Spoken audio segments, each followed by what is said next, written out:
Andy James. I'm a pastor at Creekwood United Methodist Church. I'm Christy James, and I'm pastor at Creekwood United Methodist Church. We started this process together, I guess it's about a year ago that we really started talking and praying and working on this. We formed a core group of 12 families with whom we started meeting in September of last year. We met on a regular basis with these folks and did some Bible study and prayer and vision casting. In November, we started, had a series of home group meetings that we began doing where our core group families would host some social gatherings in their homes. Our hope was that people in the community would invite their friends to church, that we would have to do very little of that. We have found that it's been wonderful. We have not had to do hardly any inviting or door knocking or mailers. That the people in this church are just very excited.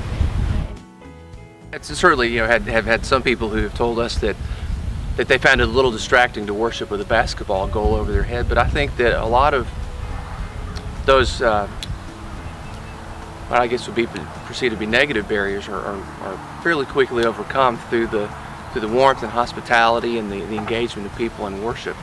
I think one of the pluses about worshiping in a school setting is it is where we are. The Lovejoy Elementary School is a known quantity. It's a respected school, and a lot of the families in this area have, they send their kids to school there. So coming into the space, it's familiar territory for them. It's a space with which they're comfortable. It's a space with which the kids are comfortable, and it's in effect, in one way, we're meeting them on their turf. We worked very early on, even in January, to create the mindset that wherever people gather in the name of God, that it's a holy place. So that to try to push aside the lion and the basketball goals and the gym floor and the bleachers, and to try to create the feeling that wherever we gather to worship God, that God is there, that Christ has called us together. My name is Carlos Diaz. Originally I was raised as a Catholic and left the Catholic Church.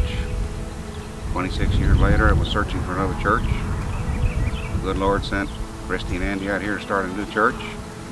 We decided to become a member of that church, and we've been extremely, extremely pleased to have joined this church. Why a new church? One, was to be part of the beginning of a new church. Number two, the leadership that Christy and Andy have demonstrated are outstanding, and we felt like we need to be part of it. Even though most of the church members are younger and have young children, we don't. We're a lot older, but we feel just as much as a member as the younger people do, and hope we can participate equally. First thing that's exciting to me about Creekwood is the participation that everybody has, the dynamics of which the services are put together with, the singing, the participation of everybody. Everybody seems to be so nice, so friendly, so willing to be your friend, help you. I want to help them.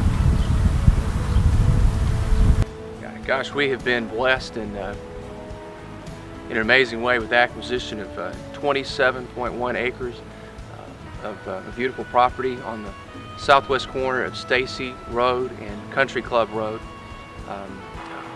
We're blessed through the generosity of a grant from the Creating Congregations team and through donation from the person who actually sold us the property to be able to make a down payment and cover our closing costs before we'd even started celebrating our worship services. It was just one of many ways that we feel that God has provided in a great way for a wonderful, prosperous future for this new church. A scripture passage that summarizes what we're about is Psalm 1:3. They are like trees planted beside streams, that they will grow and prosper in all that they do, and that is our hope for Creekwood United Methodist Church. That not only will the church grow and prosper in this community, but that its members, through experiencing Christ in worship and in Bible study and in one another, that they will grow and that they will prosper in their own faith with Christ and be able to bear witness to that faith in the world.